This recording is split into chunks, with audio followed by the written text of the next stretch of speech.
welcome back to another episode of 30, Dirty and Dying. Dying. My name is Rhiannon. Kia ora, I'm Annabel. And Keen. And are you keen? Sorry. Keen by name, keen by nature. What are you keen for? Oh, I'm keen for a positive change. I'm really taking on the Green Party jersey I'm wearing. Oh, great. Yeah, take it on. But I'm also keen for pizza. I'm keen for fun. Keen for love. This truly sounds like a dating bio. I love pizza. I love love. I just love to have fun. Yeah, same. And be myself. Good. There's no one better to beat than myself. What's that from? Snoop Dogg. He started doing children's songs. Really? Yeah, he does some kids' songs. Is he still called Snoop Dogg? I think so. Or maybe Snoop Lion, but there is one. Snoop Lions is reggae.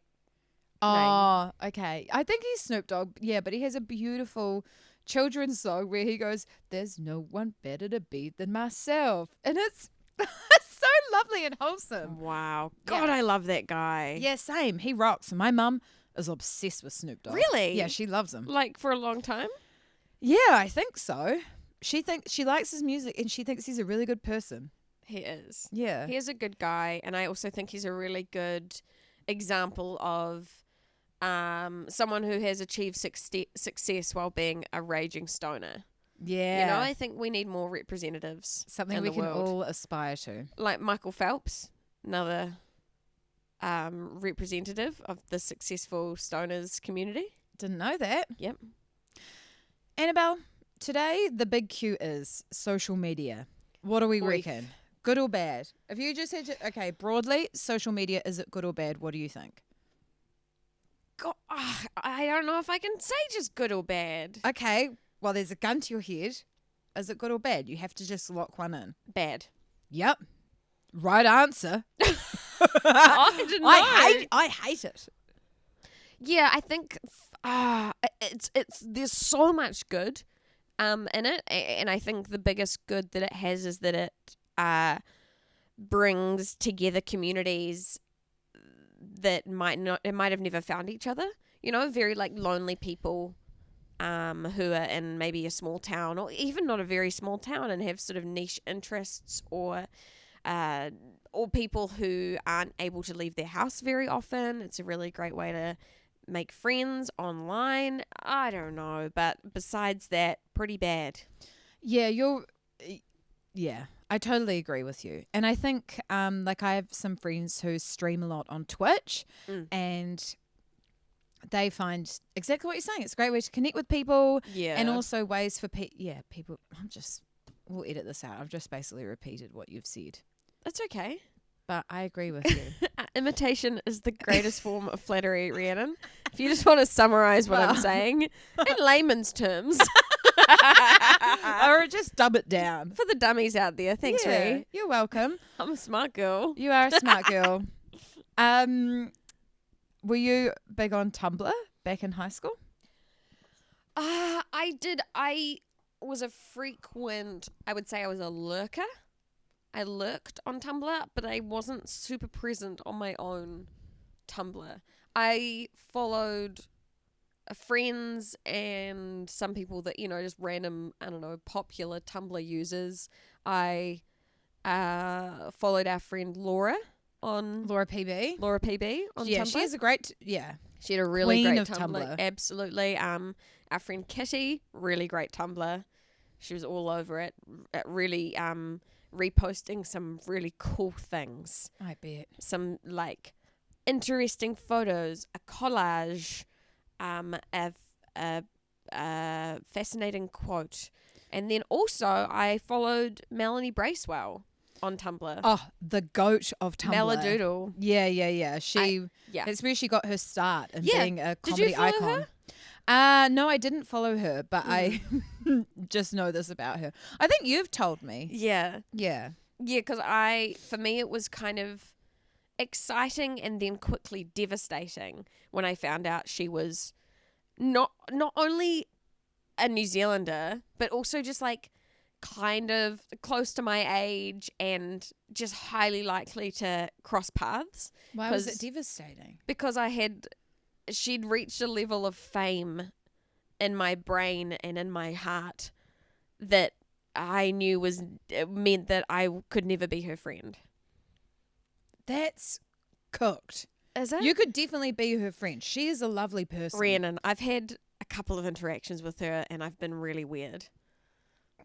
How have you been weird? I'm not. What have you Wait, how have you embarrassed yourself in front of Melanie Bracewell? Where do I start? There was the first time I met her. Oh, okay. No.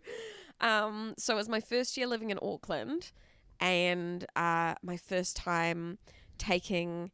Well, this wasn't my very first time, but it was I had access to some different drugs. There was a bit of MDMA in my life. Wow. And I went to Laneway, and I took a bit much, I would say, and I was on one. Daylight, Laneway, 2017 or 2018, and I had got myself a friends and family pass, which means you get to go into the special area where it's like a separate space where you can chill out and there's fewer people and there's a separate bar. And I was in there making a beeline, power walking to the bar to get a couple of beers, and she was walking past me the other way to leave, and I grabbed her by the arm. Oh no! And you shouldn't grab people. Don't grab. Yeah, carry on. Yep. So, No, okay. I know what I did. And the two of us were walking at such speeds that my connection of hand to arm made us both sort of spin because we stopped. I stopped out at each of our speeds and we sort of spun, and she was like, "Whoa, hi!" And I was like, "Hi, you don't know me, but I'm friends with Rhiannon." Oh, put me in it, why don't you?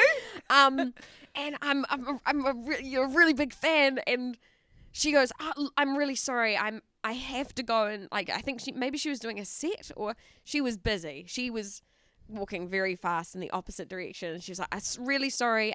Sorry, nice to meet you. And congratulations for getting into the friends and family area." That's a funny call from her. Yeah, because she knew that I was off my face. Yeah. That's not that mortifying. The grabbing is a lot. Yeah, I think that's the worst part. But, it's okay. Yeah, it was long enough ago, but I did feel very deeply embarrassed about that for a couple of years. I don't think she'd hold that against you. Thank you. And then I did meet her can't again. Speak for her. Okay, yep, here we go. And it's also telling that I remember so specifically each time because it was so significant. I met her again at Basement Theatre with you, and I also said something weird, but I can't remember what it was. I did something strange. That's okay. Don't beat yourself up about it. You'll definitely run into her again. Yeah, maybe. Yeah. But I don't know. It's like one of those things where you have someone on too high a pedestal and like too out of reach, and you really sort of idolize them. Yeah. And then you're like, "Oh no, I'm going to run into you. And how am I ever going to be normal?" I'm trying to think if there's anyone in New Zealand who I would put on a pedestal like that. Susie Cato? Met her. Yeah, I met her. She was awesome. Yeah, she's so cool. I muffed up my interview with her though because I was quite starstruck. I wasn't on my best interviewing. Yeah. Wow. Like there were a few times where I asked her a question, she answered it. This was for a Seven Sharp story about the Ukulele Trust, who she is an ambassador for. Yeah. And I'd ask her a question, she'd answer it, and then she'd look at me like this, waiting for me to ask the next question. And you weren't listening. But I was so like bedazzled that I just was staring at her. Bedazzled. I was bedazzled, starstruck, head to toe covered in gems. Flutters. Yeah. Yep. Yeah. I understand that because Susie Cato, it took me a few goes before I had a good interaction with her because she came to broadcasting school where I studied once to talk to some of the students, and when I found out she was in the building, my body physically I guess recoiled. I kind of panicked and I hid, and my eyes welled up I couldn't face it. You hid from her? Yeah. Did you meet her that day? No. What? Why? I was overwhelmed. I was By bedazzled. Susie Cato. Yeah, I was Okay, bedazzled. you're bedazzled. But then I got to meet her after I'd had a couple of rosés. See, clearly I just need A substance. to help me with the confidence to talk to someone like I know them. And I'd had a couple of rosés at the Aotearoa Music Awards a few years ago, and she was sitting by herself. And so I went over to her and asked her if she wanted to sit with me and my friends. And she did. And she sat between me and my boyfriend, Callum, and Friend of the show, Callum Devlin. I roasted her as well, but I think she had fun. But there was the award for at these events. There's usually like a legendary award or a icon award or something, and it was for an old New Zealand song. Maybe it was Blue Smoke. You know it if you heard it. Can you sing it? No. Oh. Okay. I couldn't. No. I could be bedazzled by you if you sung it.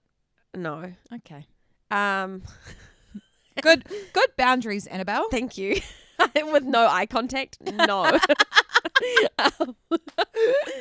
And I gave her a little elbow and went, "Do you remember when this song came out?" Because it was a really old song. And did she love that? Yeah, she thought that was pretty funny. Yeah. I guess I was negging her. Yeah, nice. Pretty hard. Nice. So we were talking about social media. Yeah. What did you think? Do you remember my Tumblr? Not at all, sorry. Do you remember mine? No. Yeah. But I don't remember anyone's Tumblr. Oh, okay. But I spent a lot of time curating my Tumblr. I wonder if we could find our Tumblrs. Oh, yeah. It's probably still online somewhere. Yeah, they'll be there. I've looked on people's Tumblrs. Yeah. Like as a bit of a trip down memory lane. Yeah. My Tumblr was like kind of emo, I think. Like a lot of like I loved a black and white photo of a sparse landscape with like neon light text put over it, like yeah. You know, like kind of inspirational or like I know what you're talking dark. about. Yeah, that was me. Yeah. I found it funny to get that balance of what was that? You just fuffed your dust. hand. Oh, it's dust. Yeah. I thought you'd done a burp and you were fuffing away your no breath. I found it hard to balance my Tumblr between lols and aesthetic. I went for aesthetic. You went for aesthetic, yeah. Yeah, lols is good though. Yeah, so I'd have a picture of a sparse black and white landscape with the neon on top, and then the next would be a meme of like SpongeBob SquarePants doing something silly like he does, you know? Yeah, like he does. I know how he do. I couldn't decide, but yeah, but then again, social media has, I don't know, it's also just a place to bully people, isn't it? Yeah, I guess. It can be a force for good and a force for evil. Damn right. So when we were 13, perhaps Tumblr was our domain. What's Bebo? I wasn't allowed a Bebo. Really? I wasn't allowed Bebo and I wasn't allowed Facebook till I was 15. Wow, I was so online. Yeah. You know that. I was online. I started out on Neopets at age 7 and went to RuneScape, Habbo Hotel. Habbo Hotel? Habbo Hotel. Do you not? Are you serious? Yeah, I'm serious. I've never heard of Habbo Hotel. You've made that up. No. Once again, no, without eye contact. Habbo. No. What's Habbo Hotel? I would compare it to, Club Penguin.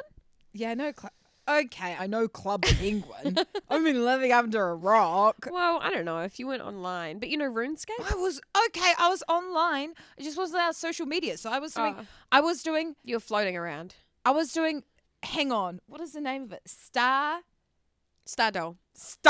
I was doing on Stardoll. Yeah, I was on Stardoll from after school to bedtime. Yeah, man. I was all over Stardoll.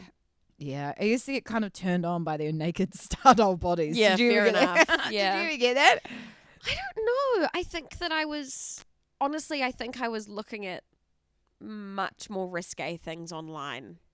Oh, see, I never was looking at risque things. What were you looking at? I know. You and I have very different ages that we sexually bloomed. I've only watched porn once in my life.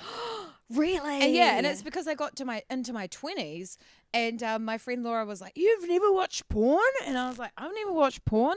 And then she was like, "Let's watch some." And so we watched some lesbian porn together because she was like, "You don't want to watch the straight stuff. It's awful." So we watched some lesbian porn, and not for you. I felt uncomfortable. I don't know why. I don't know. Fair enough. Yeah. I mean, it can be. It's also something that you don't necessarily want to watch with a friend. And also there's such a broad.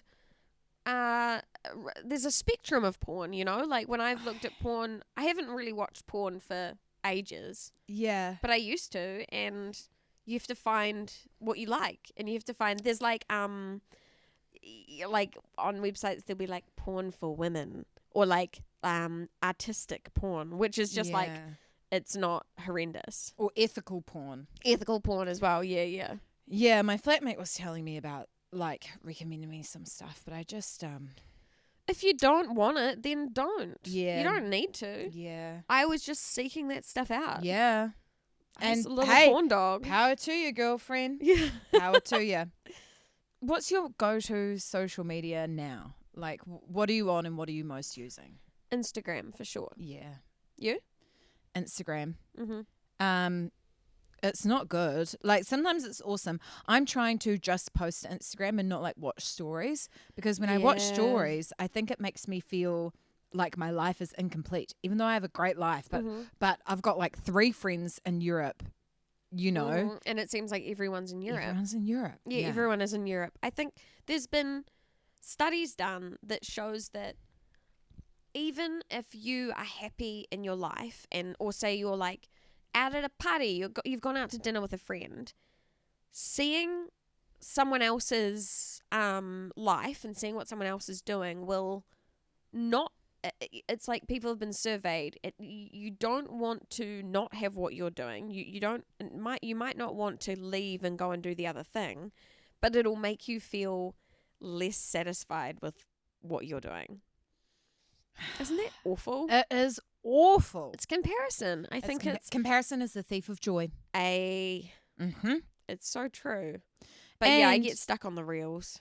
I do avoid stories because I get FOMO and sad. Yeah. But reels, I do have fun. It's a good way to pass time. Is it though? Makes me feel good. Okay, well then it is. It's mostly like funny videos. Ugh, love funny videos. And it makes me laugh. Yeah. And I send them to my friends.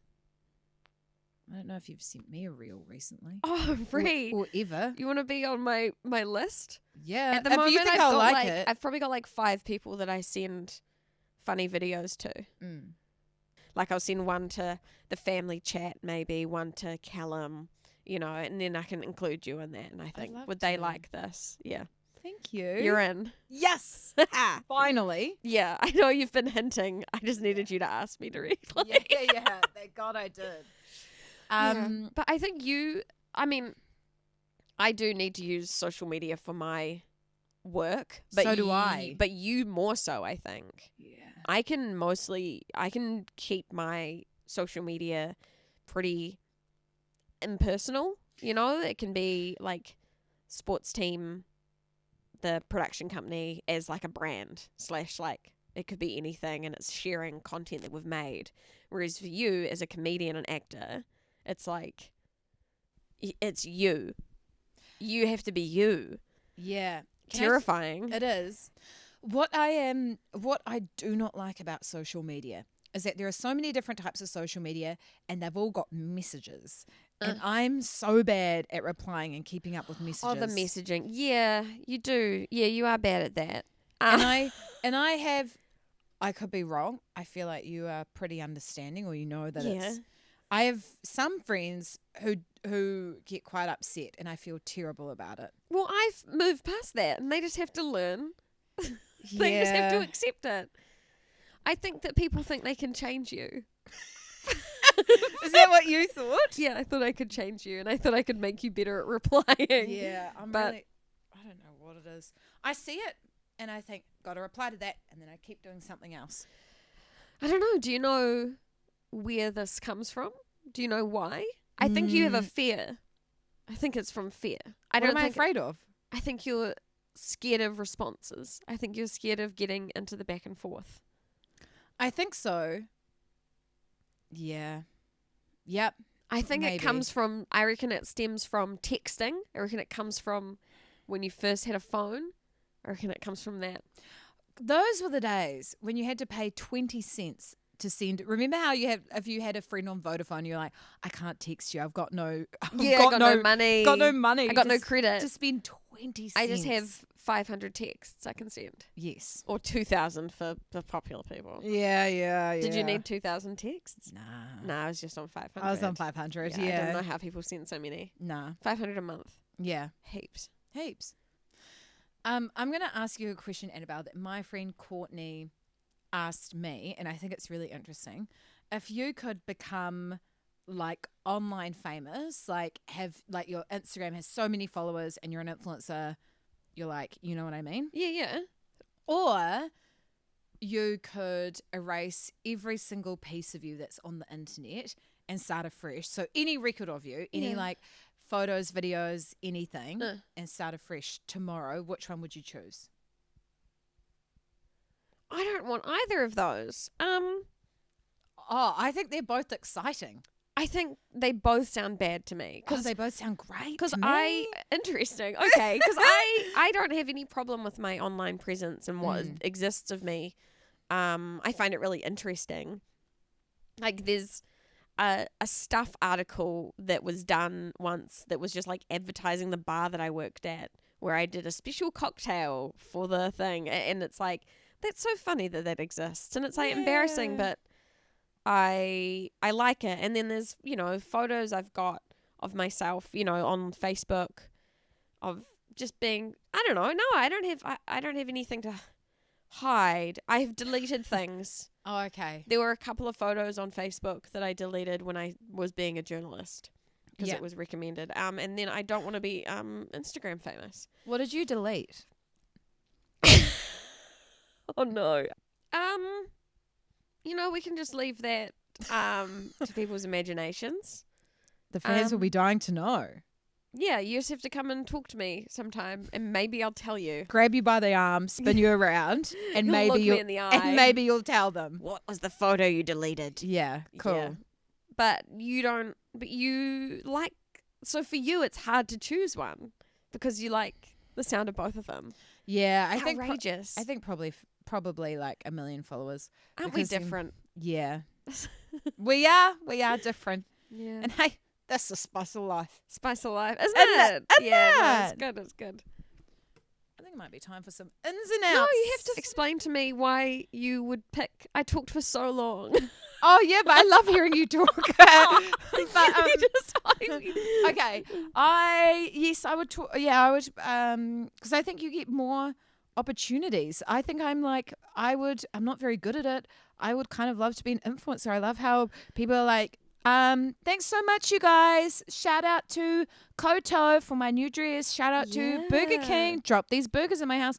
I would love that. I would love to be sent some free stuff. And so you don't see, I would fear that my entire work life would be online. Yeah. Because it would be. You'd be spending, that's a full-time job. Yeah, I want it as more of like a part-time, but like still get some free stuff.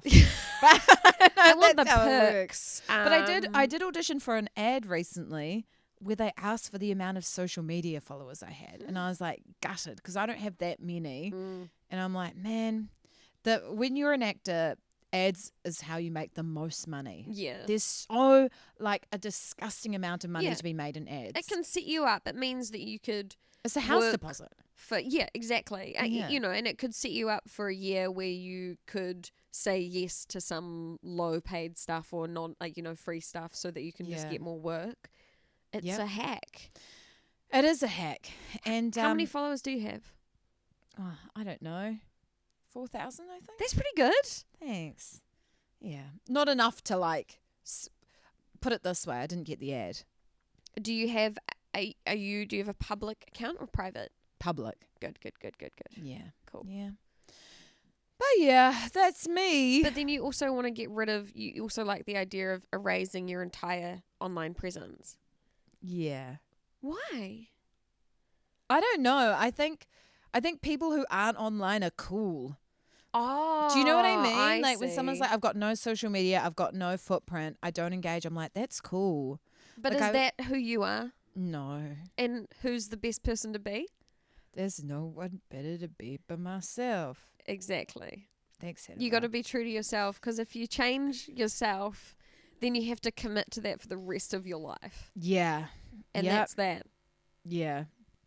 You got to be, it's the easiest way to be consistent online is to just be 100% yourself. True that. Even though you have to sometimes delete some incriminating photos Too on right. Facebook, you know, because maybe that's not for everyone. Yeah. Sometimes you can be, 98% of yourself and leave a little bit out. Yep. So, ins and outs of social media. In, being yourself. Yeah, being yourself. Out is, honestly, I think looking at people's stories too much. But I don't know how to, can people just stop posting their holidays online, I guess? People love posting their holidays. How do we do that? I guess I'm going to block you if you're on holiday. And you're going to have to message me to let me know you're home so I can follow you back again. Noted. Out, replying. Your turn. Disagree. You can do it for an in. In, just replying straight away, even if it's to say, I'll give you an answer later. Out, replying straight away. So I'll give you an answer later, because then you've got to put it on the to-do list. In, leaving things unread so that you know that once you hit on it, you have to reply. That doesn't work. I'm going to tell you how many unread text messages. I can't show you. I have I don't have any little red notifications on any of my apps. So I've got on iMessage, I've got 378 unread. Gmail is 968. Facebook Messenger is 19. Instagram is 18. Rhiannon, you're just popular. I'm not even popular. I'm just useless. Oh no, you're not. I'm just. I think that there's just like, well, I think it was helpful when you explained to me that it's easier, it's best to get in touch with you via a text. Yep. Totally. Or but I can phone me. Yeah. Call me. Call you. Totally. Call me. Calling. Phone calls are in. I think we're old enough now that I like a phone call. Yep. Just get it done. In. Funny videos. In. Sending funny videos to your friends. It's a love language. Out. Harbro Hotel. Not real. Not real. Ebo Hotel. Ebo Hotel. I don't know what it is. In, yeah, maybe restricting your child's internet access a little bit. Yeah. Is that really? I don't know if I actually believe that. Yeah, that's a tough one. It is a miracle that I didn't get deeply disturbed and scarred online. Mm. But I didn't. But I was looking at some... Well, that you know of. And I don't know that it's affecting me today. Yeah. But I don't think I am traumatized. But maybe you don't know whether you are or not. Do you know what I mean? Maybe there are certain behaviors or beliefs that you hold that you aren't even aware of. So true. I don't know. And we're going to find out on our journey with 30, Dirty and Dying. We're going to excavate my deep hidden traumas. Yeah. But I mean, I saw I don't know, I was watching a Human Centipede, you know? I've never watched that. That was what me and that's what me and my friends were up to. You and your Beckenham friends? Me and my Beckenham, my primary school friends. Me and my naughty friends. I was my naughtiest self. Yeah. Me and my school friends were walking down to the dairy to get lollies. I did that too. I did it all. Yeah. But then we also did try to make a bomb one time.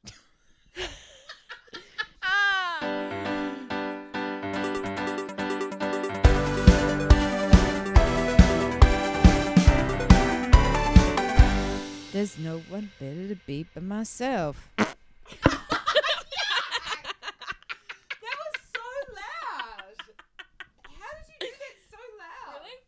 Sorry, I